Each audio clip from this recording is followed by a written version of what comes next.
the late, loud, and sway. There's a way to do things. Supposed to wait for the band. Yeah, read that.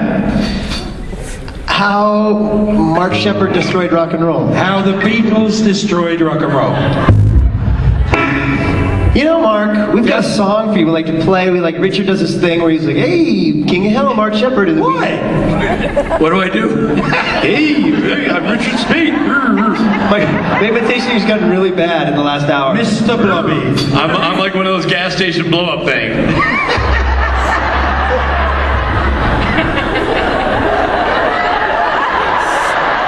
And if you come to the concert tonight, that's exactly That's how it goes. That's just a sample. Choreographed. Ladies and gentlemen, the King of Hell, Mark Sheppard! What goes on in your head? There's a crowd. Did you talk to the dead? There's a crowd.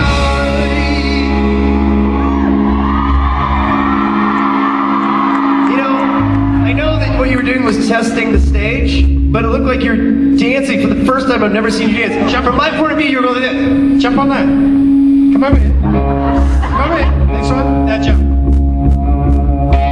Give me a little jumping music, boys. Jumping music.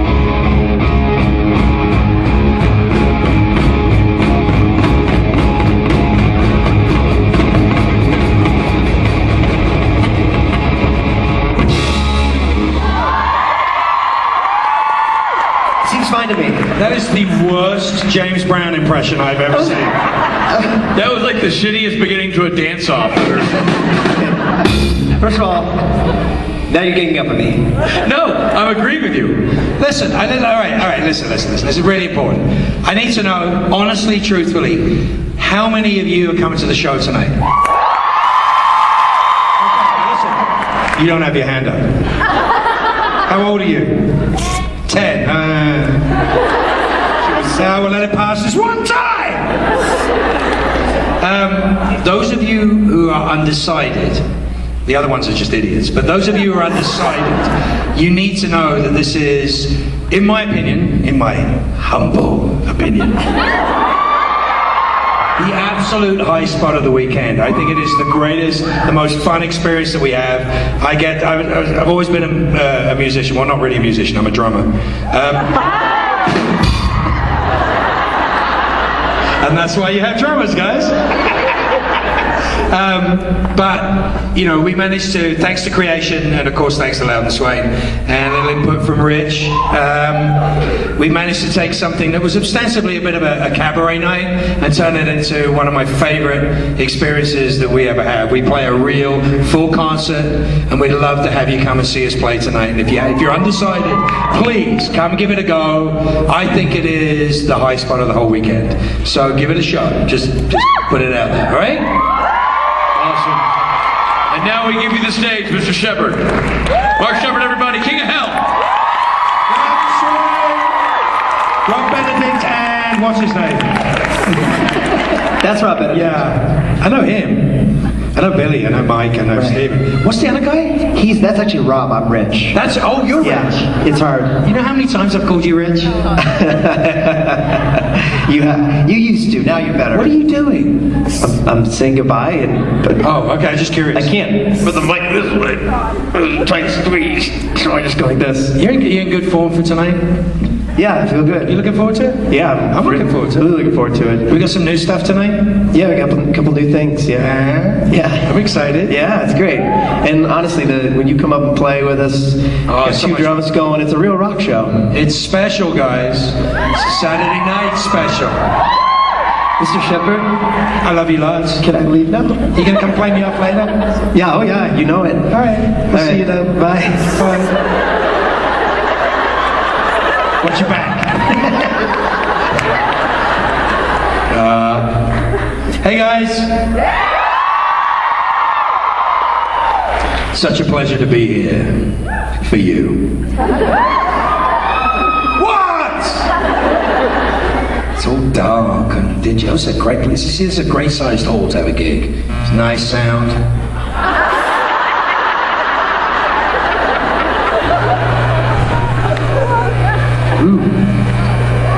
Sounds good. Some of the lights went on. So, there you go. Now I can see you. There's an awful lot of people without souls.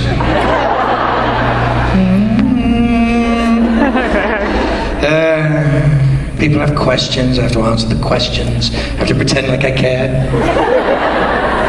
Are you late for a reason? Do you have a note? Where were you? Oh, you're a good liar. I like that. Probably something to do with Castiel. There's no people over there, they're all over here, right? Is the line only over here? Oh no, I don't care about those people, they're not very... They put all the unattractive people on that side. Who did you come as?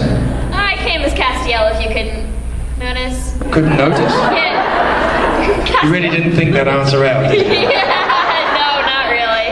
You know why I people feel like dress like this? filming. Because it's cheap. Yes, it is. It's a $20 costume. Actually, I got this for like $10 from the thrift store. $10. You were ripped off. I know. My best friend stood me up when she didn't bring the trench coat to school yesterday. Now, just as a matter of interest, do you hear the type of person that dresses up as Castiel? Yeah. What's your question? Well, my question is for my mom. Well, she says she's hi. not here. She's not here, so that's not good enough. Yeah, I know. Unfortunately, she just moved to Idaho. That's but not an excuse. I know, it's horrible. But Thank you, the Idaho Tourist Board. this question is 2 parts, and she's asking if you've ever cheated on your significant other, or if not, if you would consider it. That's an interesting turn of phrase. Yes, which I will not dignify with an answer.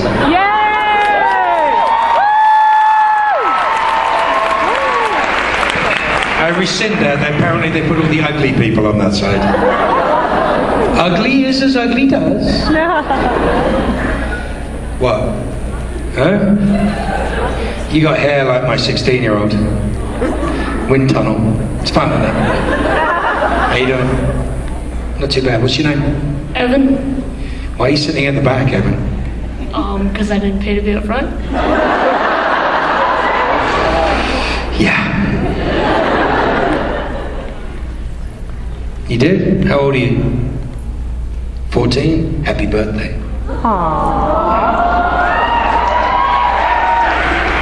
Sister?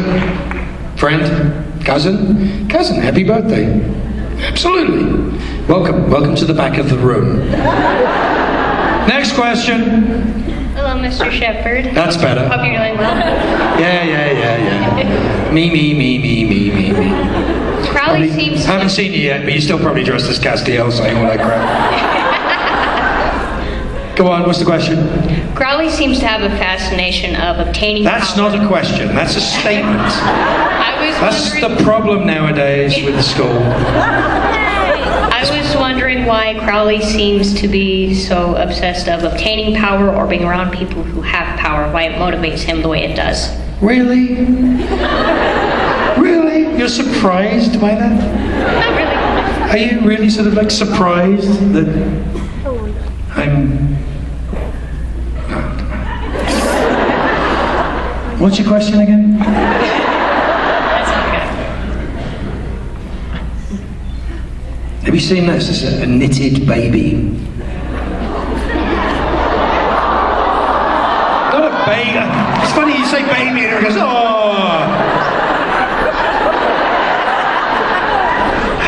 Terrible. What was the question again? Why Crowley seems so obsessed with obtaining power? Why?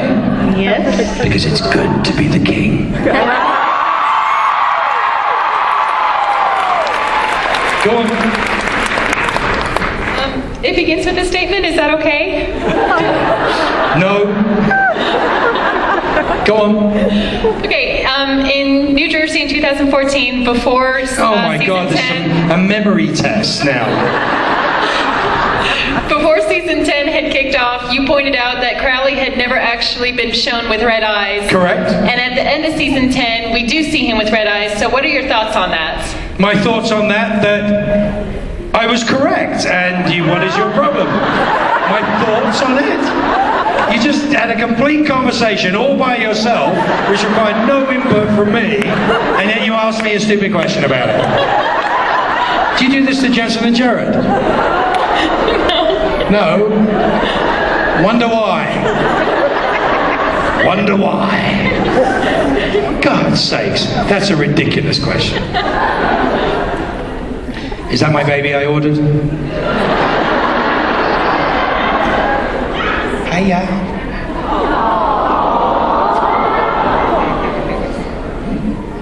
Chewing on those fingers.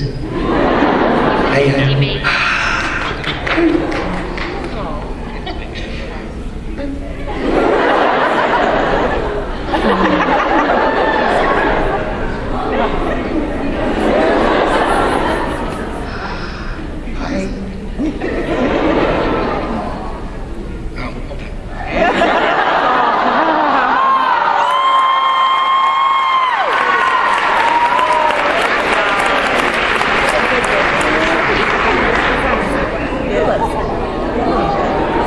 It's like, why are you letting this complete stranger hold me? Thanks.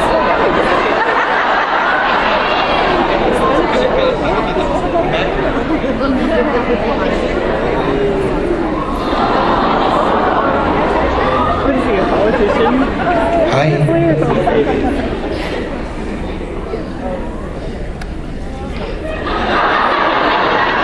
That one does have a soul.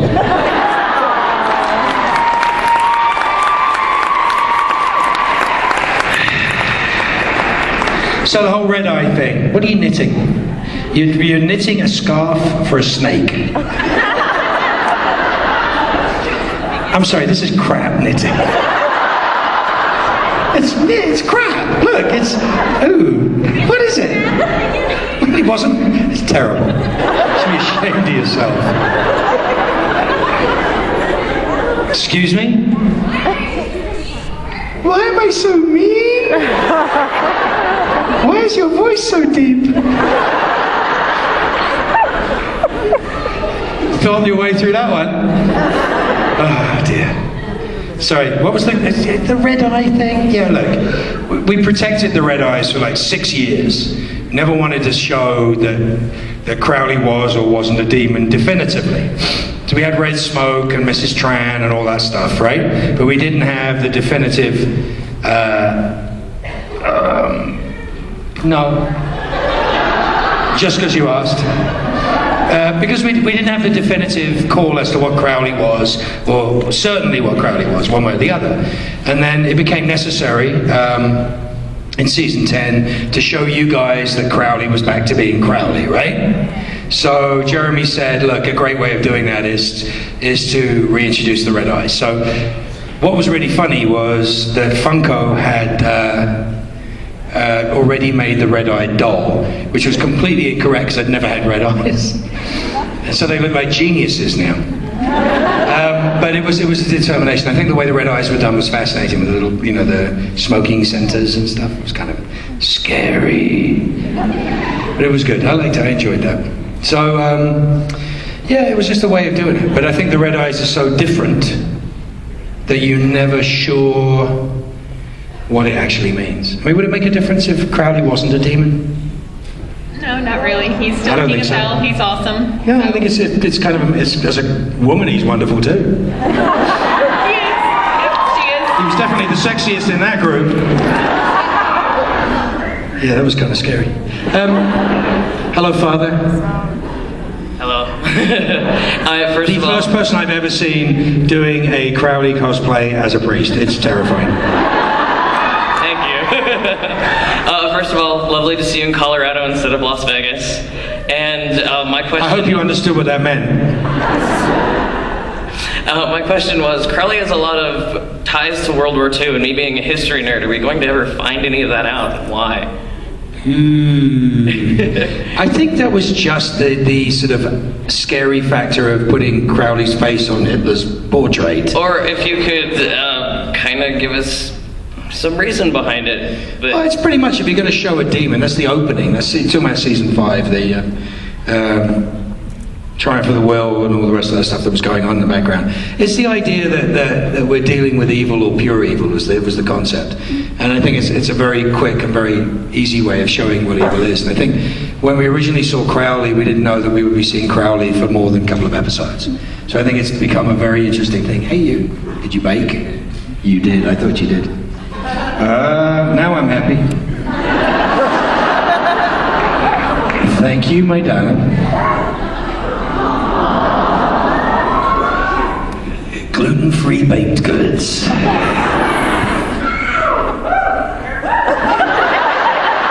Serious? You actually... Ow! Wow. Thank God I didn't say cookies.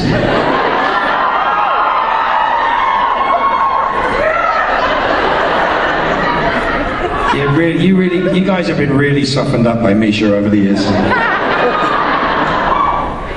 Oh yeah, so yeah, I think it was a bit more of a shock value. I think Crowley really enjoys anything that makes anybody uncomfortable, from kissing men to playing with usually stereotypical concepts of sexuality or right and wrong, etc. that's a good way to live, actually.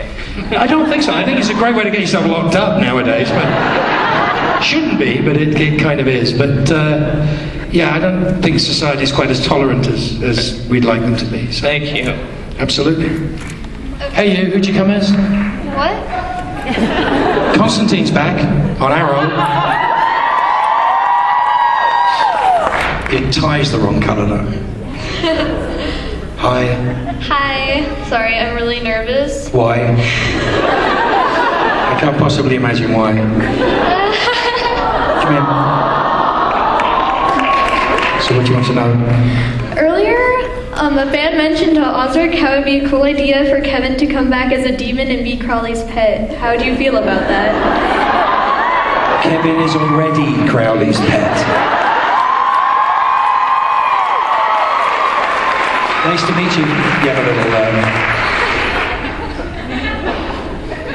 Go on. Hi. Would Crowley be interested in teaming up with Metatron if Metatron came to him first and asked? It depends what's in it for Crowley. Seriously. You know, Metatron, first of all, I love Curtis, and any opportunity to work with Curtis would be so much fun. But you never know. You never know. It's kind of fun. Good question, though. I'd kind of like to see that, wouldn't you? Yeah.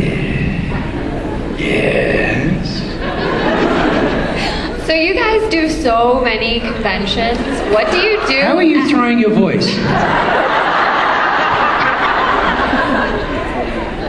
Who's speaking? Wasn't it her turn? What? They just went over there. Oh. Okay. Well, I'll just sit and watch then. Go on. So what do you do at cons when you're not on stage or taking pictures and autographs and whatnot? Go to the bathroom, eat food. I mean, there's so many things I could be doing. What do I do? Don't take pictures, whatnot. Answering stupid questions. It's kind of involved. We work all day. You rethinking it? I'm saying so obviously you do that. You've stated the obvious. I'm asking what is not obvious.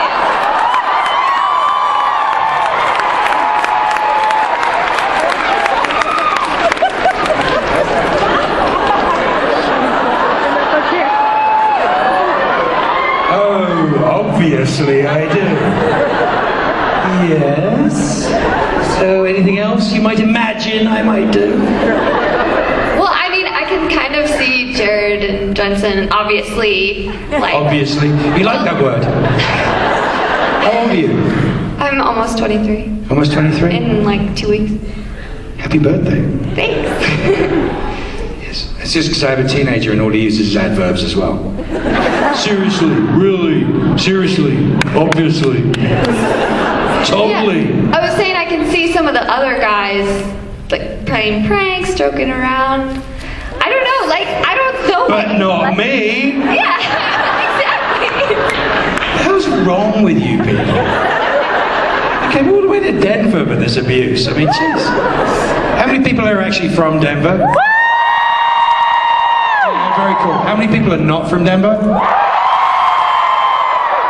Exactly. And the ones who didn't put their hands up are too stoned or have altitude sickness.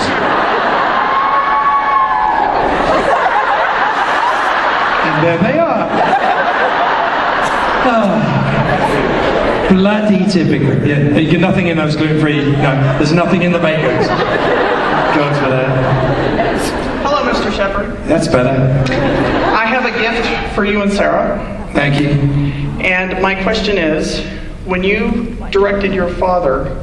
Oh, you got a question as well? Yes. All right, fair enough. How much fun... Depends how good the gift is. Woo! Cute. Open it up. Is it for me? Oh, that's cute. Thank you. You're welcome. Very kind. There's a card in there, too. But it won't fit me. Say that again? It won't fit me. No, it won't. Or Sarah. Sarah's really tall. But thank you. My question is, Mysterious Island, how much fun did you have directing your father? Not as much fun as one would have hoped. It was one of those sci-fi movies that we shot in like 13 days. We should have had 17 days to do it and only had 13 days. But it was a lot of work. He was fun to do. He had a lot of dialogue to do. But I like my dad. I like your dad, too. Excuse me, hold on a second. Hey, give me the phone. Hey, Preston, what are you doing?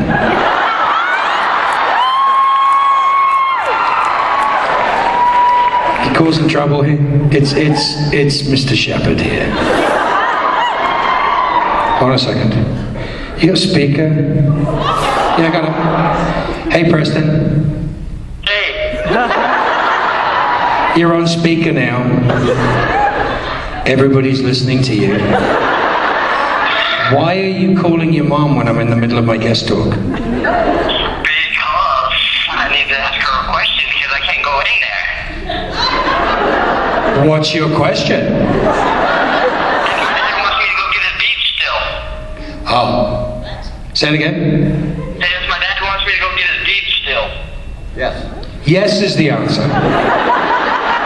Are we good now? Can I go back to work? Yes. And by the way, I now own your soul.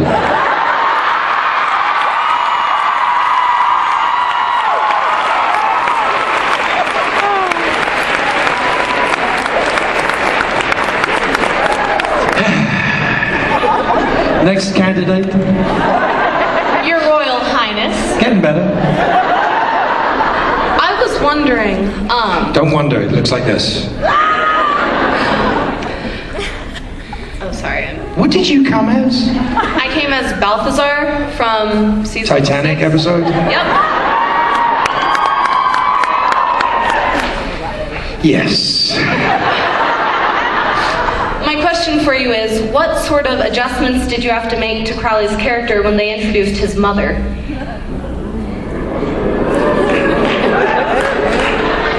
To his character? Yep. Well, I had to take my eye line from about here down to there. That was the major one. Awful screeching Scottish voice.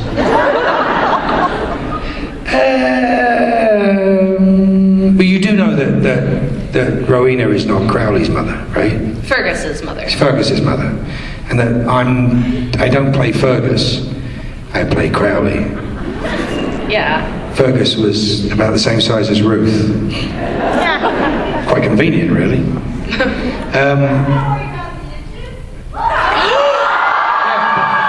But Crowley didn't get the inches, Fergus did. Crowley doesn't need the inches. consult your internet. But no, that's the funny thing. So with the humanization, it gets a bit complicated and convoluted. The humanization of Crowley means that some of Fergus is exposed, and we don't just mean the extra 3 inches. But that's what the general gist is. It's not, remembering it's not Crowley's mom, it's Fergus's mom. So it's a really difficult thing to play, actually, because it's sort of, as I've been slightly humanized, do I really care that much about her? But yeah, it's been an interesting thing. What do you think? How do you think it's been going? I actually love the chemistry between the two of you. I just find her annoying. Well, it kind of exposes a more vulnerable side to Crowley, I think, because he has this person in his life who, well, you know, mothers. There's a story in there somewhere, I can tell you. God damn. Do me a favor. Call your mom. Go on. She's right across the room.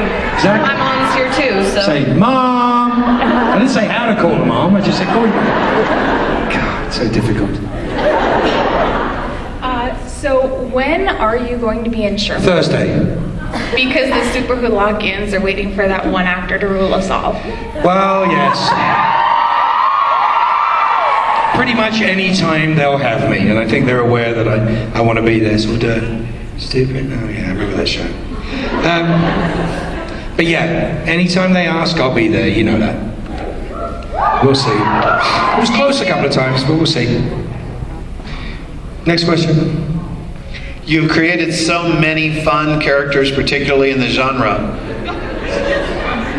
As an actor, what do you do to make sure that they're going to be different from what you've done before? Sorry, I'm busy. What was that?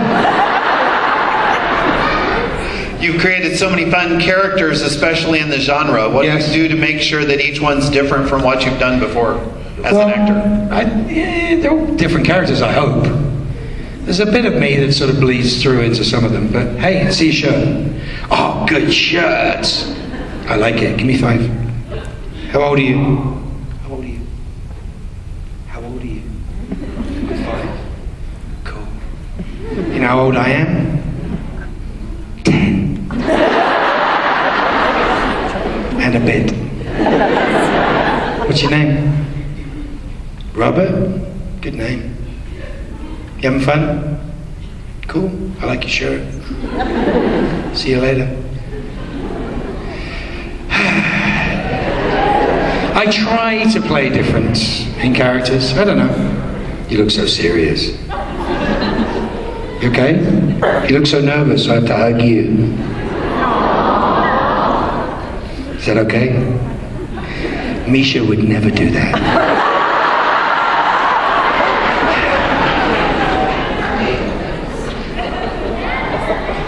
Yeah. I didn't answer his question, but it was cool. Next.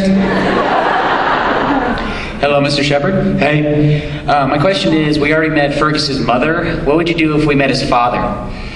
Well, we're not quite sure who his father is, are we? Well, if you did narrow it down to a specific father, what do you think he would be like when he met Crowley? I don't know, because Crowley's not Fergus. I mean, it's a bit... I can answer your question now.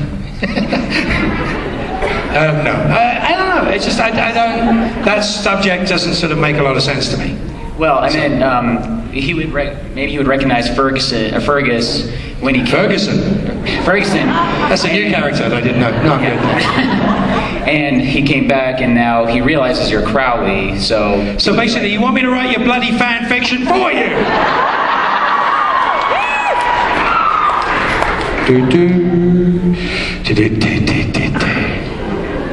Next. Your Royal Highness. Yes, first that's of a all, lot better actually. We're moving up a bit now. Congratulations on your unborn baby girl. Thank you. My question is, if Crowley was to ever take someone to sit on a throne beside him, would it be a king or a queen?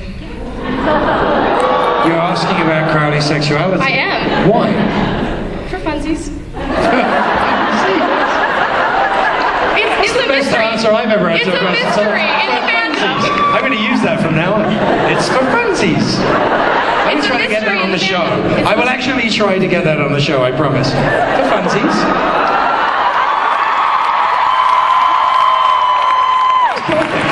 We'll try to get that in. If we do, you'll know where it came from. I don't think it matters. Unfortunately, I don't think that Crowley would ever give up even half the throne. Okay. So. Okay. But it's a good question. Thank you. I think there's a really interesting thing with some of the characters. The gentleman asked the question before. Sexuality is such a weird thing on television.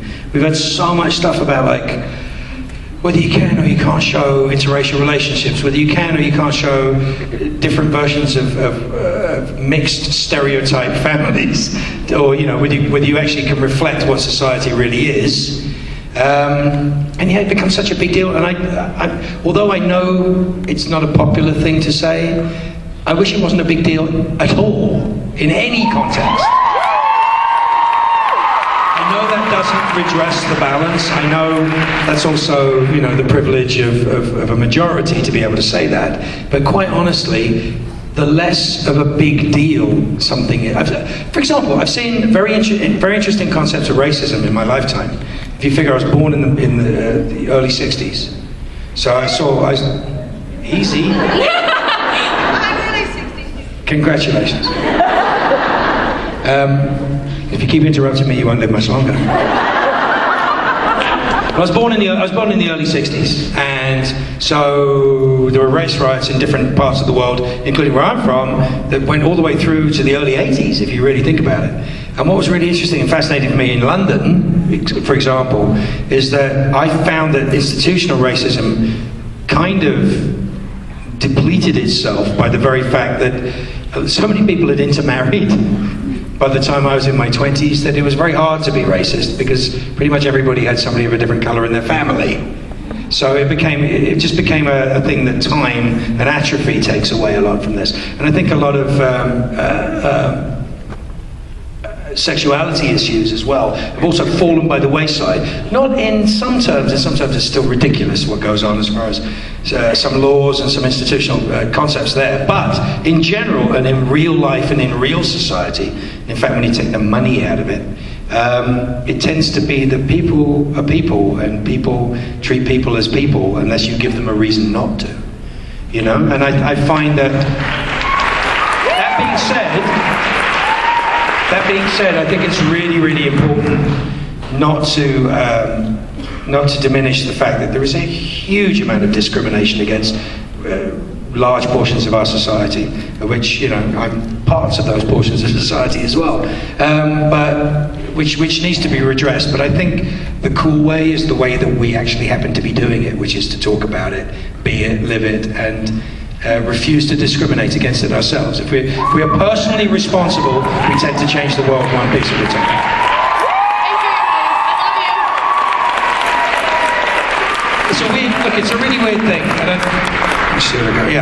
It's a really weird thing. I've been saying this a little bit recently, but I have a problem with the word fanatic. Fan being fanatic. It's such a negative context. It's such a demeaning and diminishing phrase that takes individuals who I know and love and care about, and some of you I don't know, who I still love and care about for a very different reason, but and takes it and reduces it to something that is somehow less than perfect, or less than good, or less than worthy, or less than meaningful, And the truth of the matter is this, is that the word fanatic is not a good word for that. We will change its meaning, again, like the last conversation we just had. We can change that meaning into something else. I love the fact that we have family as a word that we use, but I find that there's a problem that people use the word family very easily as well to mean all sorts of things. And all sorts of people on television, what's it like working on this show? Well, it's like a family. Well, the weird thing about Supernatural is it really is a family. We spend so much time with each other that whether we like it or not, we're a family. With its ups and downs and positives and negatives and everything else. Mostly positives and tremendous amount of support there from all those people. And the thing that sets my experience in Supernatural apart with other things that I've done is that, I was talking about this with Jensen and somebody from our network not so long ago, and it was the amount of smart people, really smart people that we work with is mind-blowing. It's absolutely mind-blowing. In every department, in every single department that we work with, these people are all super bright, super capable, super able. And I don't think we'd be able to do the show that we do the way that we do the show without those people being that way. And I think it's an extraordinary set of circumstances. Some have fallen by the wayside, for various reasons. Some have because they didn't maybe fit that. There's never enough time, there's never enough money, there's never enough, nobody gets to coast on our show. We're making something that should take longer, cost more money, and be impossible to do in the space of time that we're doing it. And we love doing it, and everybody puts their heart and soul into it. And there isn't anybody on that set that I've experienced so far that doesn't actually want to be there in some way or another. Sometimes you can have a rough day, whatever, it's irrelevant. But generally, all those people are putting 100% of their passion and their love into what they do. And I think that reflects on the show. Why is the show successful in its 11th season? It's because we still love doing it. First of all, it's because of you guys, and that everybody says that. But without its fans, the Supernatural family wouldn't be the Supernatural family. It really wouldn't. It wouldn't work without you guys. You're a very vocal and very important part. What I love, and I'm so proud of about you guys, is what it is that you do collectively. Forget what you do individually, which is I don't know most of you individually. But what you do collectively blows my mind on a continuous basis. You come together to support people and support causes and do things which are incredibly positive. And it makes me so proud and humbles me greatly that the things that we care about are things that you guys support. I think it's a fantastic thing. And I think it's a sort of new way of combating the difficulties that we all have in the world, is to come together and do things together, in a sense of love and compassion and companionship. And I think it's the most wonderful experience I've ever had, is to see what people do with fandom, especially this fandom. And for that, I applaud you guys. I think you're amazing. I think what you do is absolutely incredible.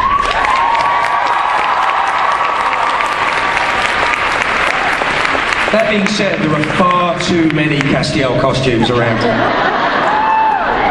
I'm absolutely in awe of my fellow actors and my friends here. I mean, who would have thought that we would come together and do shows, that creation would have, the smarts and the guts to put this together and make this wonderful rolling circus tour. And you've seen it evolve over years, right? You've seen it change. And it's become such a lovely and wonderful, all-encompassing thing. It's extremely humbling. Most actors don't ever get to do this. Most actors never get to do this. I remember the first time Matt Smith contemplated going to a convention. He had no concept of what it would be. None at all, apart from negative things that people had told him about what fans are, or what fans are supposed to be, or it's going to be difficult, or it could be dodgy. And as soon as I was able to talk to him about it, it's not just my experience, he listened to a lot of people.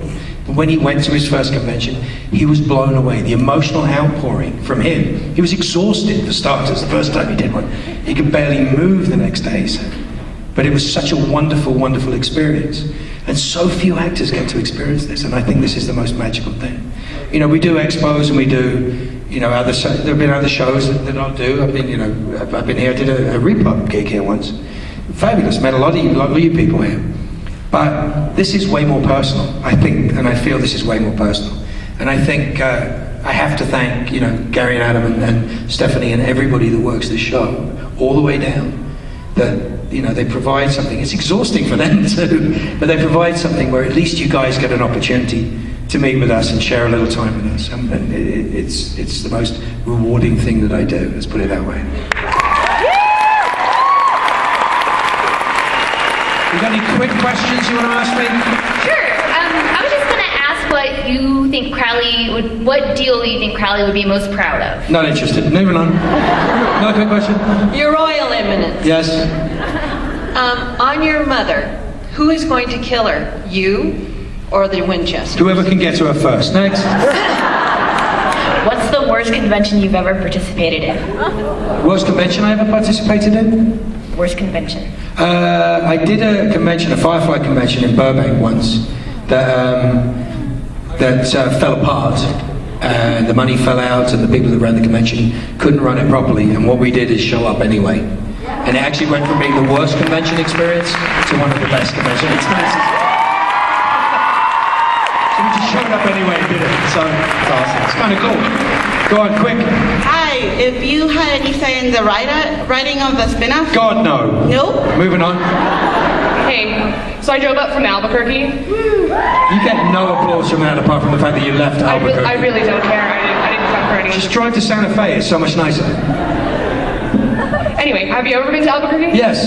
I shot a dreadful television series.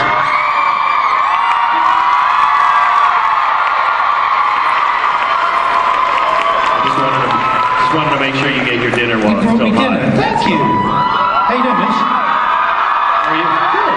Having fun. Are you next? Are you next? Is he next? He's next, yeah. Now, can you play both of our songs at the same time? Yes, we can. Go on. See, I answered for the band. Okay, you're playing Crowley.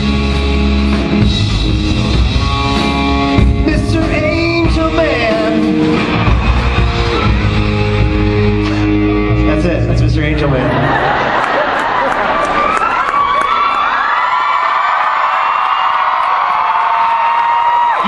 Stage, I would. I feel like I should.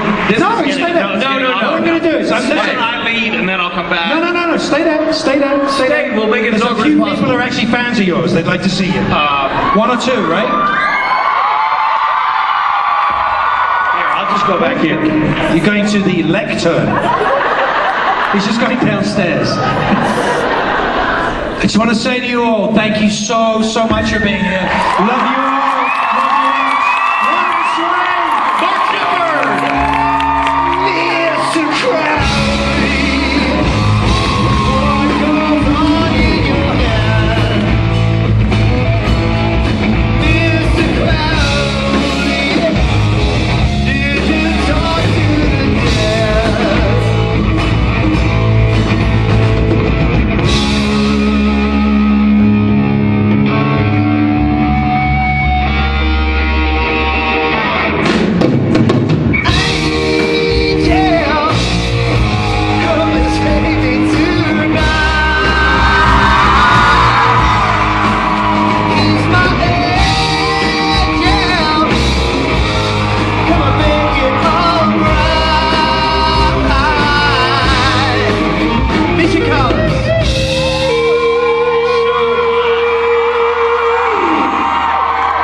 Only Rob and I couldn't remember his name. It was on the tip of our tongue. It was like Michael.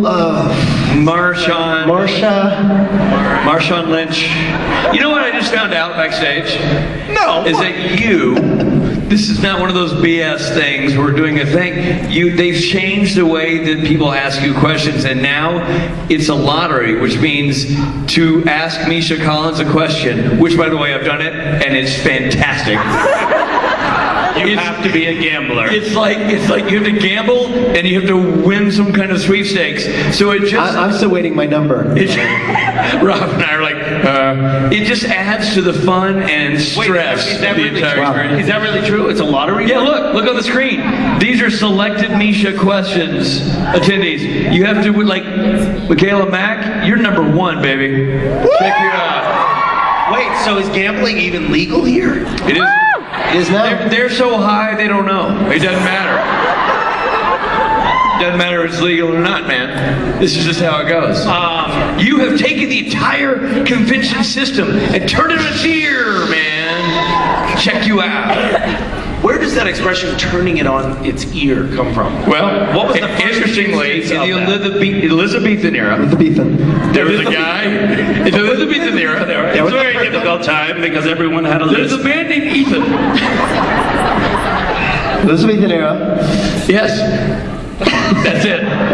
That's the backstory. Well, in the Elizabethan era. Maybe if you tipped an elephant over, it would land on its ear. I see. It has to do with elephants. Or theoretically, so would we if we just didn't protect ourselves. True. Thanks for the etymology lesson, guys. That was very helpful. You're welcome. Do you need us out here just because it's fun? Yeah.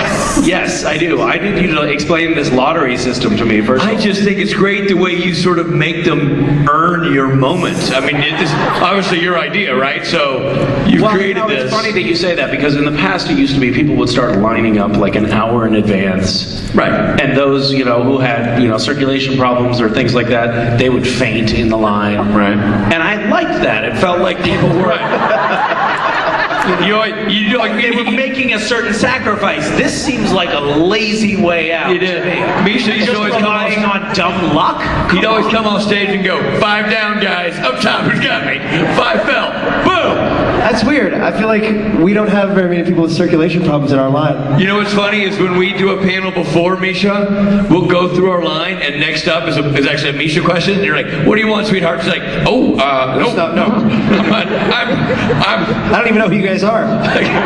They wash their hands of us. They're like, "No, I'm not wrong. I don't."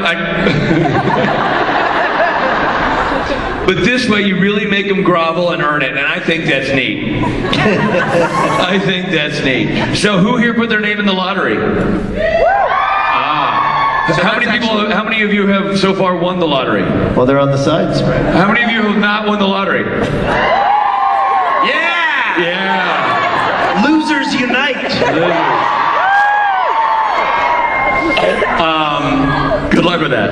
Okay. Right. Anyway, Misha, good luck with your new design that you hand designed and are now instituting tonight. I think it's awesome. Ladies and gentlemen, Thank you. Misha Collins.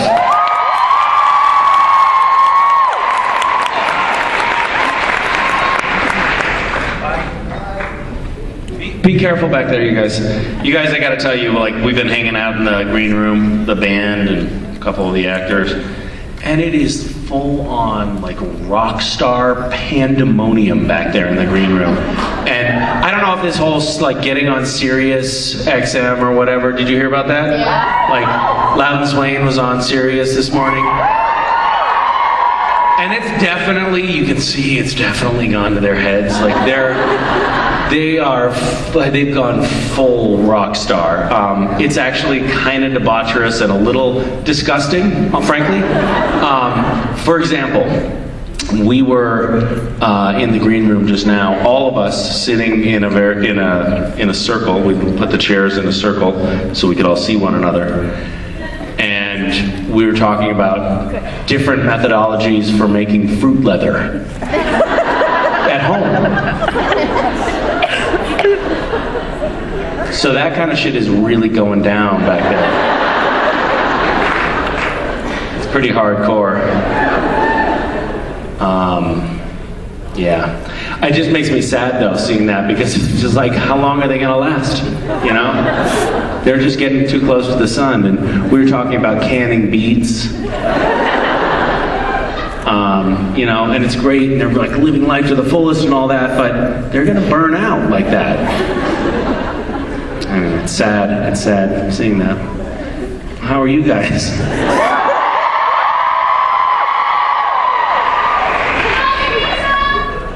Who was that specifically? It's good to know that there's a friend out there.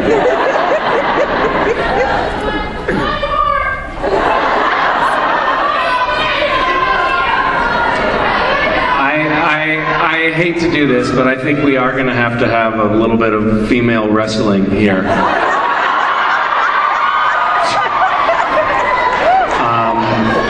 I can only handle so many, so... I'm a big fan of natural selection, so this is how... those of you who haven't been to a convention before, that's how it works. Let's seriously fight, guys. Let's seriously fight. Let's actually do it. It'd be great if there's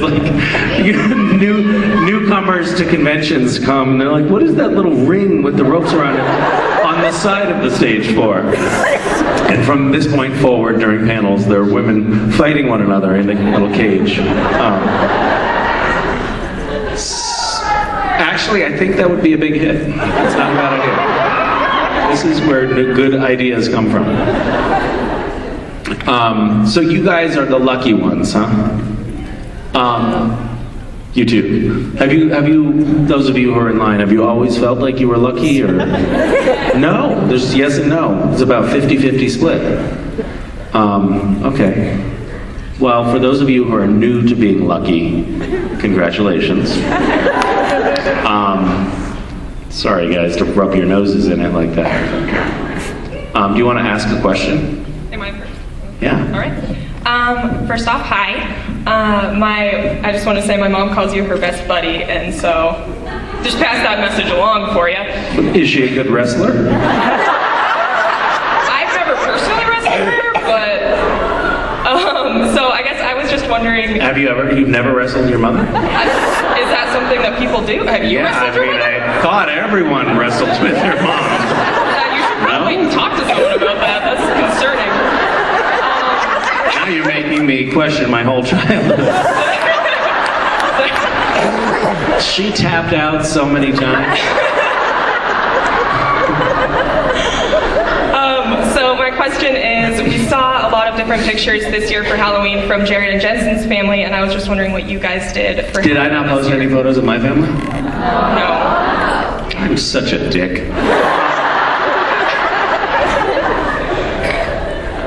Hold on, this is my third iPhone 6S. That phone came out a month ago, so I've broken 2 of them already, which means not a lot of my photos are on here, so hold on if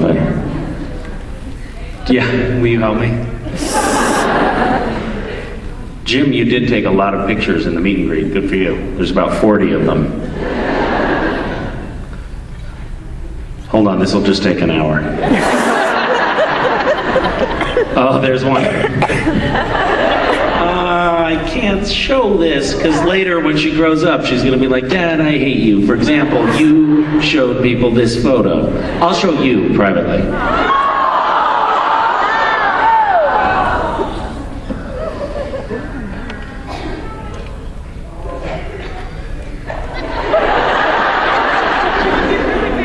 She's older.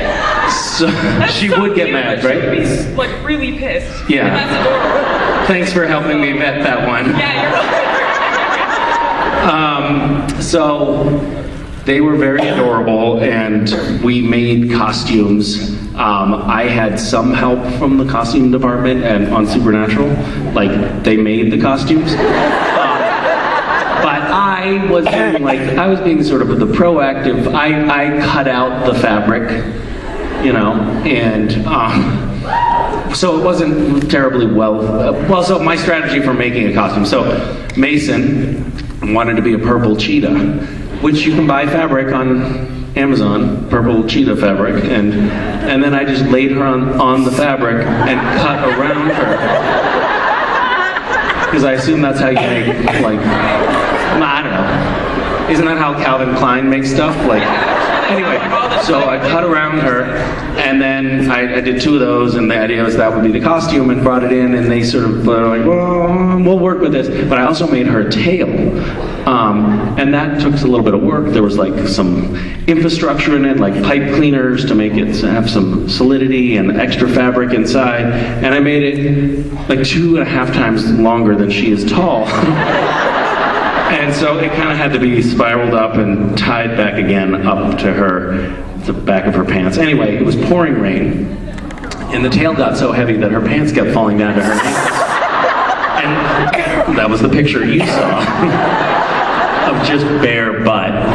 So it was kind of like an assy Halloween. I was very crafty, and I made my son wanted to be a blue elephant. So I made him this glittery blue elephant mask that was too painful to wear.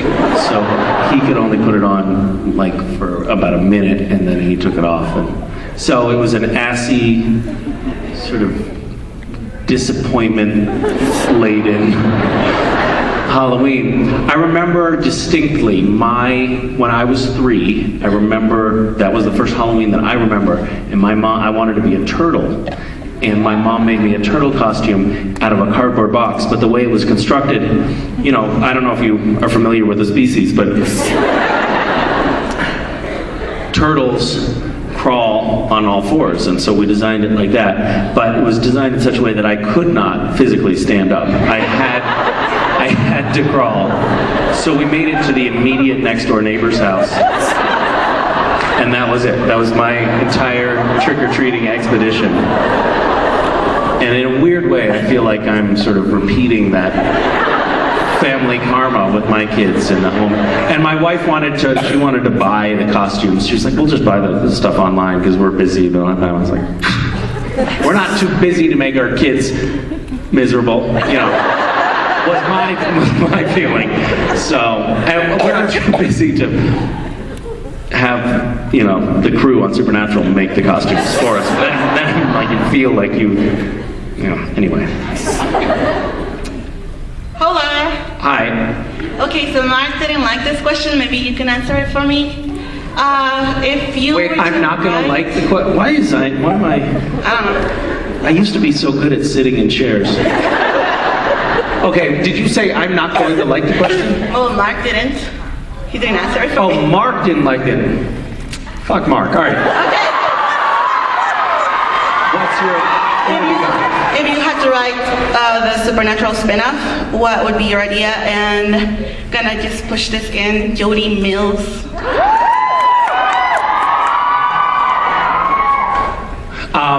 The series, the new spin-off series, opens on the incineration of Jody Mills' body on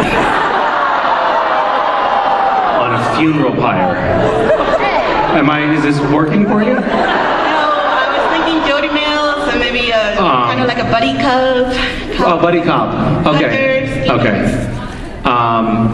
It feels to me like you're leading the witness right now.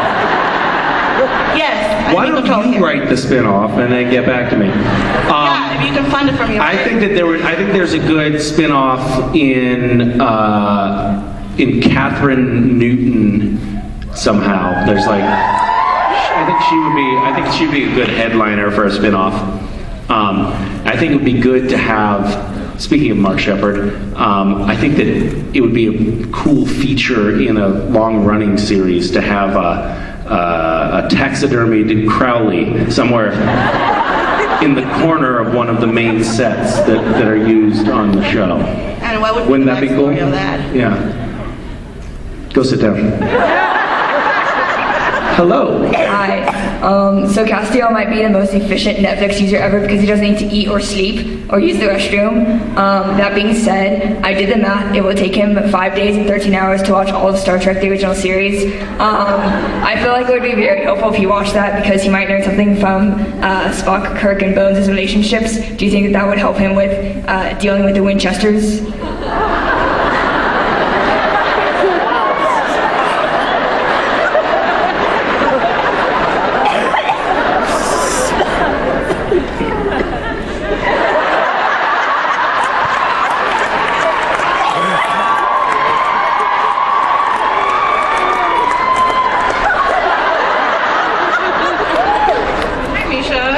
How are you?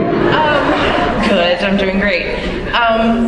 My friend Regina, she frantically texted me and said that she has to know what Cass is. Is this one of those like my friend has a question for you? No, she really did. She loves you to death. As I do, of course. But she's imaginary. No! Well, she's from the internet, so I guess maybe. I take it back. I've told this story at a convention recently, so those of you who are at that convention, I apologize, but there's probably not that many of you. My daughter, who's 3 and very, very sweet, like she's the sweet one. She gives everybody a hug and a kiss when they leave, and, you know, Daddy, I want to give you a hug, and she's always like making what she calls nests, cozy nests that she just curls up in, and she's just a little puddle of sweetness. And she has a few imaginary friends, one of whom is named Bobby. And she said, Dad, Bobby said a bad word. I said, oh, what did she say? And she said, Bobby said fuck. So I choked her and killed her.